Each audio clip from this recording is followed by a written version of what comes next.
And so she said, pledge it from here. I can hardly see it from here. God, I love that one. That was just in from Seattle. Thanks for that, guys. But listen, you can see it from here, and you can see that we are still in need of your math pledges. Look at this. We've had to double up. Thanks for helping out, guys. Hey, Diana. Ain't no hairdo high enough. I love you, Larry. Ooh, stop. This is great. Thanks for helping out, folks. Walter. That's odd. Oh, no, Davey, I told you to leave your pets at home. Listen, Arthur's always helped me out here. Listen, folks, here at Maths Poppin' Square One-a-thon, how you doing there, sailor? We don't want your mail. Hey, leave her alone. We don't want your telegrams. We don't even want your money. Wait, hang on a second. We just want you to pledge us your support for math, all right? Really, you know, work with it. Have fun with it. Do anything you want with it, because you know what? It can do almost anything, and math is completely reusable. Many times you want, so have a good time, all right? Oh, it's you again. It certainly is. Yes, indeed. You know, last time I saw you, you were about to sue your neighbor, a certain Mr. Wallace Beasley. I certainly was. Yeah, well, how'd your case come out? I lost my case. Oh, that's too bad. And where are you going with this ladder?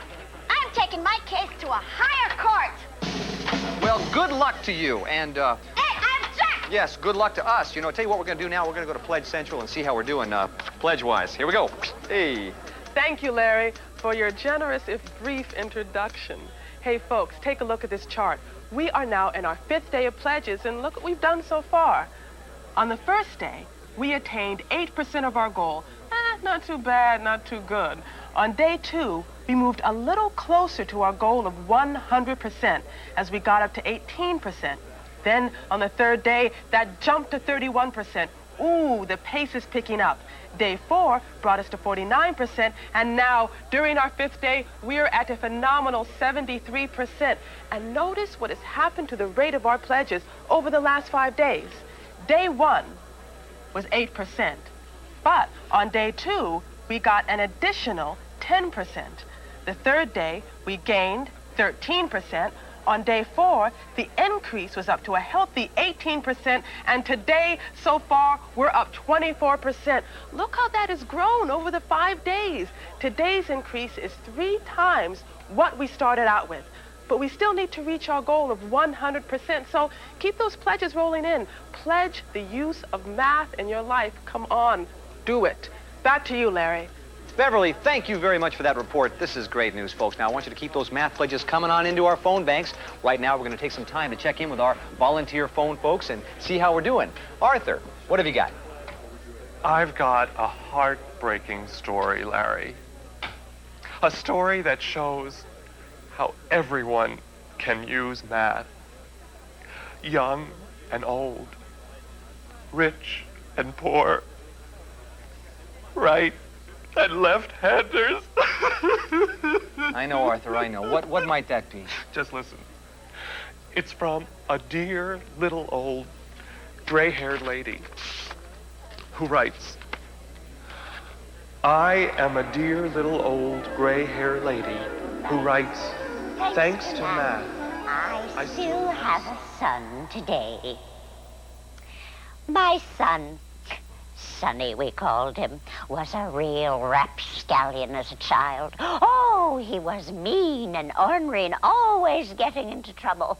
He was in so much trouble, every policeman in the state knew him by his first number.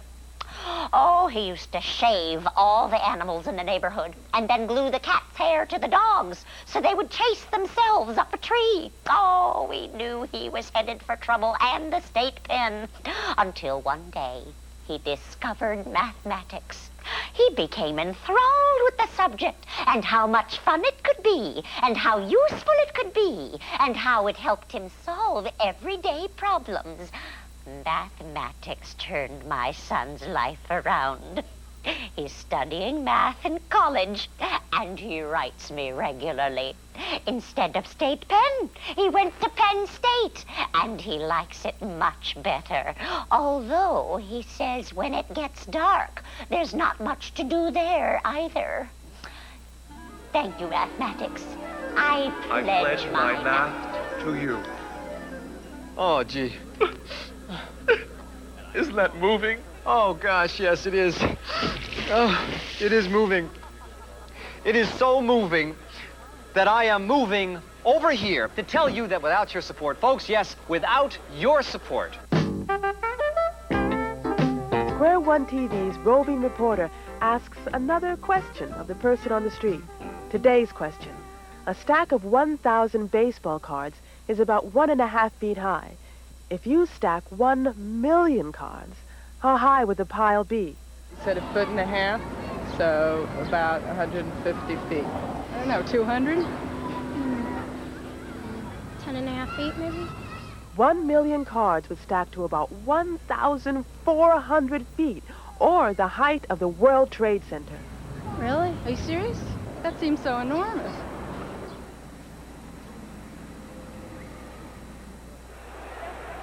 Math won't solve all your problems, but it comes pretty close. And that's a quote from the king and I. This is the Michigan Stadium, the largest college-owned football edifice in the world. On autumn Saturday afternoons, 101,701 fans gather here to cheer on their team.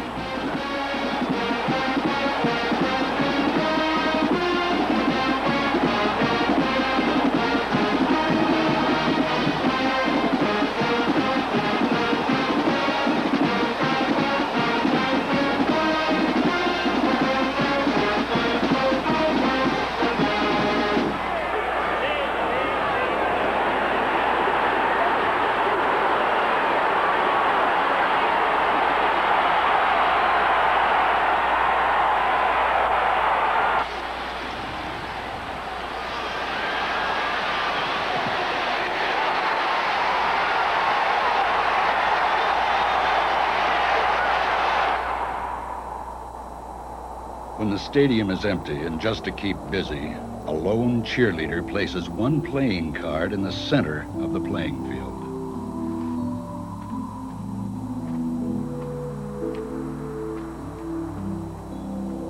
Do you know how many playing cards it would take to cover the entire playing field of the Michigan Stadium?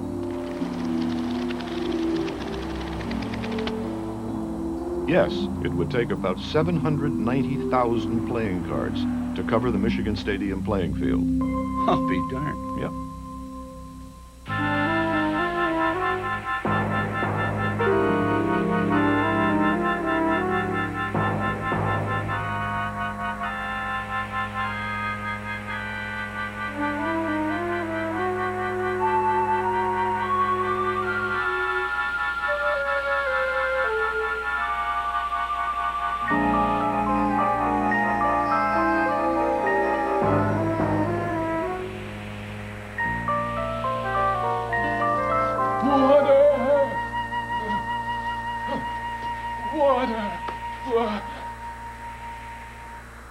You know, you look just like Sari Belafonte-Harbor.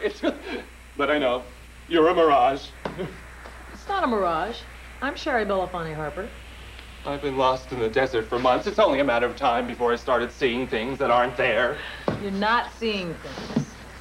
I am Sherry Belafonte-Harbor. And I'm selling lemonade.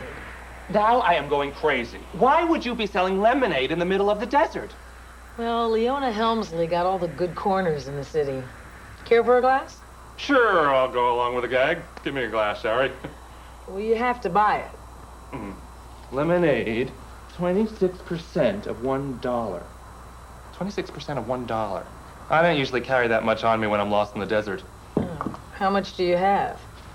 I have a quarter. Wait a minute. 26% of $1. What does that mean? It means you're a little short. Well, of course, I'm on my knees. Now, how much is a quarter? Well, there are 100 cents in a dollar. And a quarter is 25 cents. That's 25% of a dollar. Cent percent. Get it? Cent percent. You know, that's fantastic. I mean, who would have thought mathematics would come to my rescue in the middle of this gosh-forsaken litter box? But the lemonade is 26%. You only have 25%. I can't buy the lemonade? I knew this was a mirage. I'm not a mirage. Look, I tell you what. I'll sell you the lemonade for 25% of a dollar. It's a deal.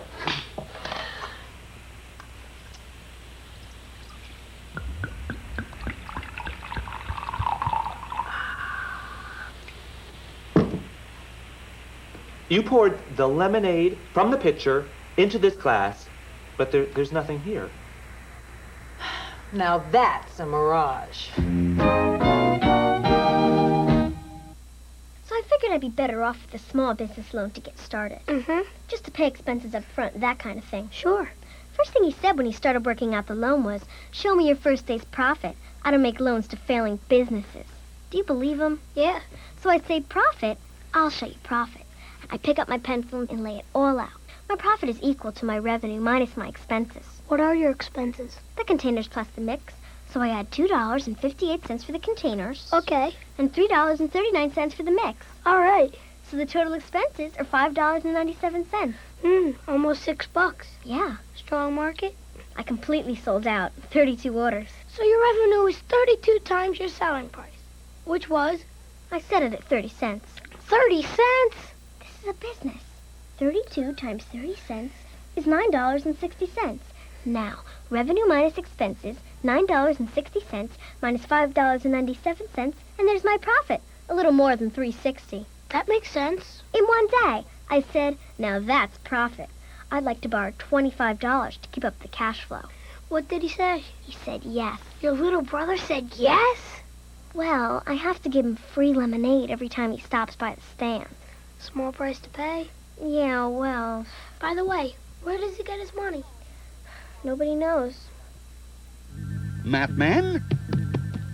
Yup.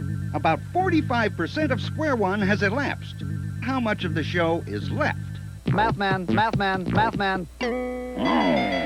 Nope. Singer. Woo! Mathman.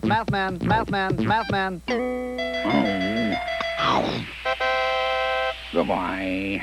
Mathman. Well, I asked the producers. You asked the producers to buy me a new wardrobe. Yes. And what did they say? They laughed. Did you tell them I would quit and get a better job? Yes. And what did they say? They laughed even harder. And then they asked me to give you this.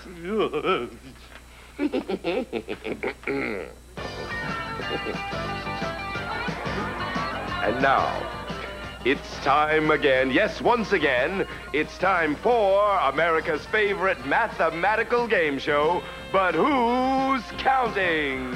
And now here's your host, the one, the only, the guy they made after they broke the mold, Monte Carlo. Thank you all so very much, and thank you for that nifty introduction, and welcome to But Who's Counting, the game show that doesn't offer a bunch of taxable gifts, just self-respect and knowledge of a job well done. Let's meet today's combatants, and you are? I'm Harold Examiner. You in the newspaper business, Mr. Examiner? No, I'm a CPA. Where are you from? L.A. How you feeling? Okay. Let's meet your opponent, who is? An AF Taste. CPA, NAF. That's an unusual name, Mr. Taste. Well, I'm an unusual contestant. What does the NAF stand for? No accounting for. You kids at home, get paper and pencil and play along with us. You both know how to play the game. I'm going to spin this wheel with numbers 0 to 9 on it. Your job is to place each number on your place value holder. And the object of today's game is to create the largest possible 5-digit number. But it must be even, not odd. And remember, once you place your digit, you can't change it. You said it, Mathful. Here we go with the first digit. Round and round she goes. All right. Here it goes with a number. First digit is a 7. First digit place is a 7. Hey, we're looking for a 5-digit even number. The larger the better. 6. This is your offstage announcer. Taste has placed his 6th in the ones place. He has an even number, but will it be the largest? An even digit in the ones position makes the number even. 8. Third digit is an 8. Now there's a gamble. Examiner placed a large even digit in the 10,000s place. Had he put it in the ones place, he would have an even number. Let's see if the gamble pays off. Fourth digit is a 5. Place your 5. Examiner is down to his last spin. An even number for the ones place, he wins. If not, he's dead meat. The probability of an even number is 1/2. That's a 1. Final digit is a 1. Place your 1, and let's see who has the larger 5-digit even number. Mr. Examiner. Monty, I've got 87,651. 87,651. Well, that's a 5-digit number, and that's a very large number, but Mr. Examiner, that's an odd number. We were looking for an even number. Let's see how Mr. Taste did. Well, I tell you, there's no accounting for my good fortune. Look at this, 87,516. Mr. Taste is right. That's not as large as your number, but that is an even number. You're today's champ. How does it feel, Mr. Taste? Congratulations. Our winner wins a pair of Sanforized midgets guaranteed not to get any smaller. Congratulations. And for a runner-up, a monogram tree. Oh, congratulations. Wear them in good health. That's all the time we have for today. Until next time, goodbye, and may the math be with you. Bye-bye!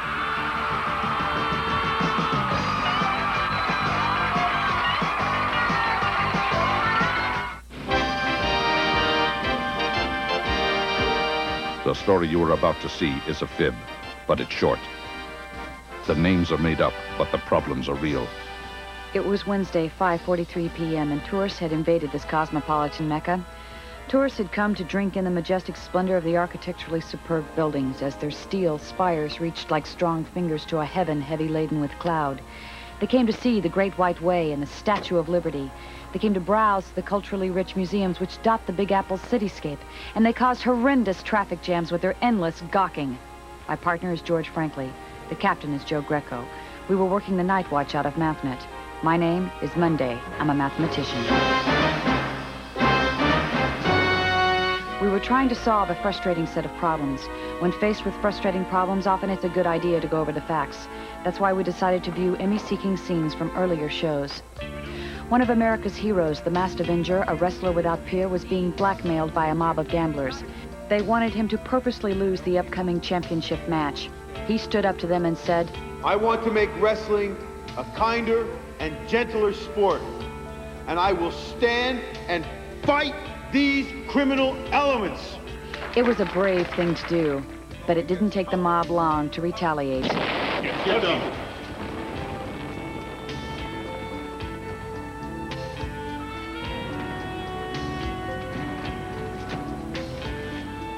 They blew up his car.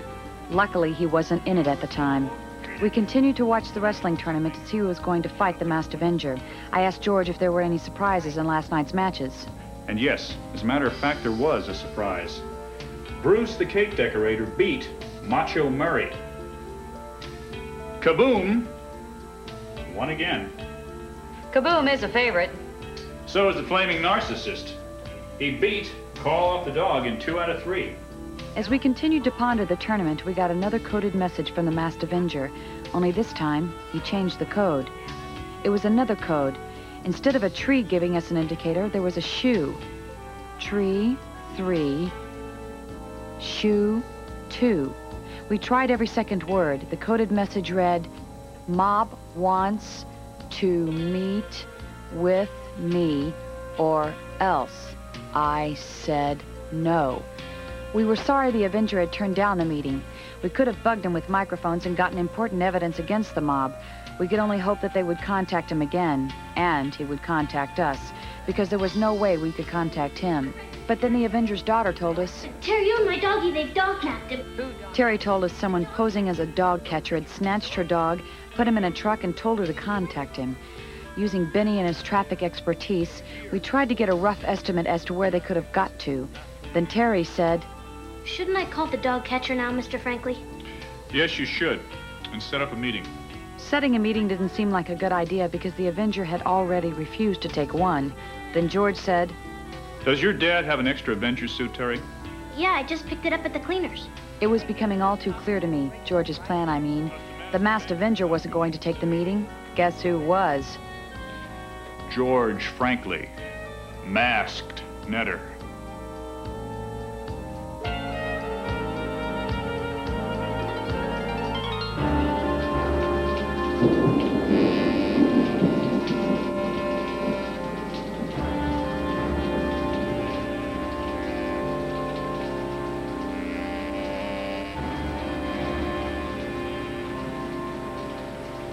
George, can you hear me? Yes, Kate. I've got you covered here, George. If they try anything, don't worry. We've got backup. Okay, Kate. Is my television picture coming through? Perfectly. This camera's starting to give me a tummy ache. Couldn't be helped. It gives us perfect point of view pictures. Be careful. Hey, Twinkle Toes.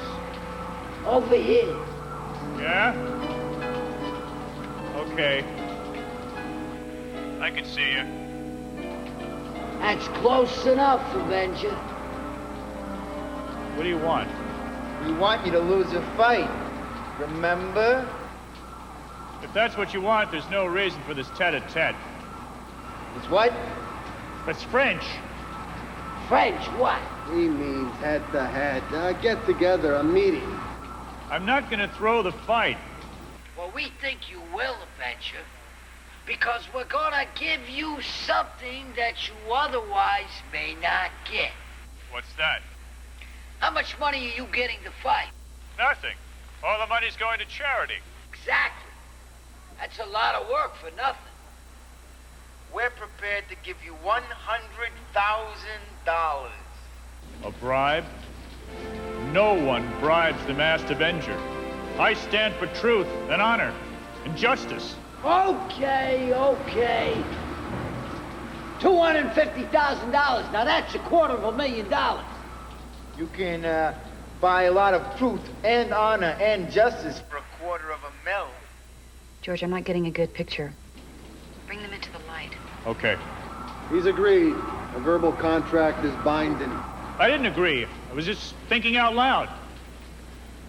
When someone offers me a bribe, I like to see with whom I'm dealing. Would you gentlemen mind stepping a little closer? Yes, we would. Now, what about the bribe? Are you gonna take it? Move closer to them, George. Okay. That was a wise choice, Avenger. Congratulations. You'll get your money right after you lose the fight. I didn't agree to anything. I was just moving closer. Why? I'm getting a little bit chilly. Stop! There'll be a smorgasbord for the fishies. Okay. Break off the meeting, George. Get out of there before something happens. Right. I'm not going to take the bribe, gentlemen, but I am leaving this meeting. Good evening. Not so fast, Avenger. Remember your kid's dog? Sure. We had no trouble grabbing him. Of course not. He's a friendly dog. We won't have any trouble grabbing your kid either. You wouldn't.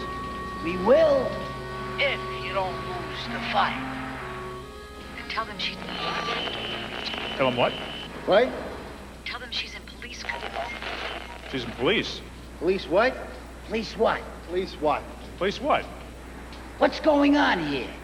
Tell them she's in police custody. I'm not sure. Police something. Policeman's ball. Policeman's ball. Yes, she's going to the policeman's ball. What's that got to do with anything? She's in custody and is surrounded by cops. Surrounded by cops. What? Yes.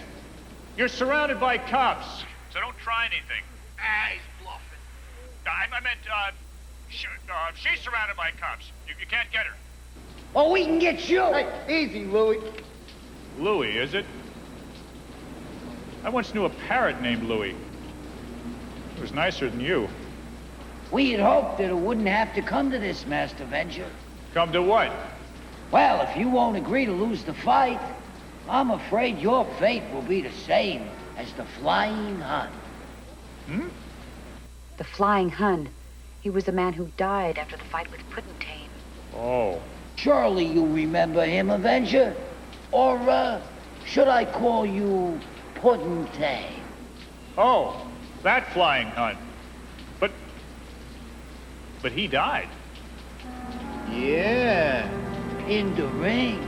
Good evening, Masked Avenger. Pleasant dreams.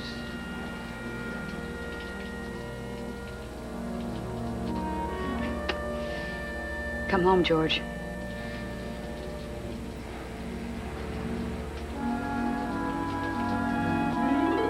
Thursday, 5:43 p.m., and we were no closer to knowing who the Avengers' enemies were than before. We had to keep plugging. Sometimes it's the only way to solve a problem. Well, the tournament chart is up to date, Kate. That's nice, George, but it doesn't help us get to the bottom of the problem. I wish we could have swooped in and arrested those guys last night. Sure, only... I know. We don't have any evidence that would stand up in court. Right. We can't tie those guys to gambling. It would be their word against the Avengers. Yes, and it wasn't even the Avenger. It was I. True. They could sue you for impersonating an athlete. So, who's winning the tournament? Another upset last night. Dr. Snooze beat the Flaming Narcissist. Really? So that puts him in the finals? Yep. Kaboom beat Bruce the Cake Decorator. In straight falls? I doubt it. Anyway, the winner of the Kaboom Dr. Snooze match will fight the Masked Avenger for the title tomorrow night. It'll be Kaboom. No doubt about that. I don't know. Dr. Snooze has pulled a couple of major upsets, Kate. But he's an underdog. 100 to 1 odds. He may have pulled one upset, but... Kate, what if the mob bet on Dr. Snooze and... fixed his fights? Partner, I think we should have a little talk with Dr. Snooze's opponents. Let's see if they threw their fights. Let's roll. Terry, what's wrong? A note? What does it say? It's from the mob. They say they've kidnapped the Masked Avenger from his locker room. Maybe it's a hoax. The Avenger's too smart for the likes of them. Mask. So he's got more than one mask.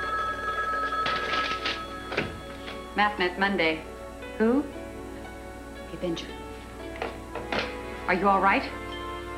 The mob has you. Where are they? They've got him.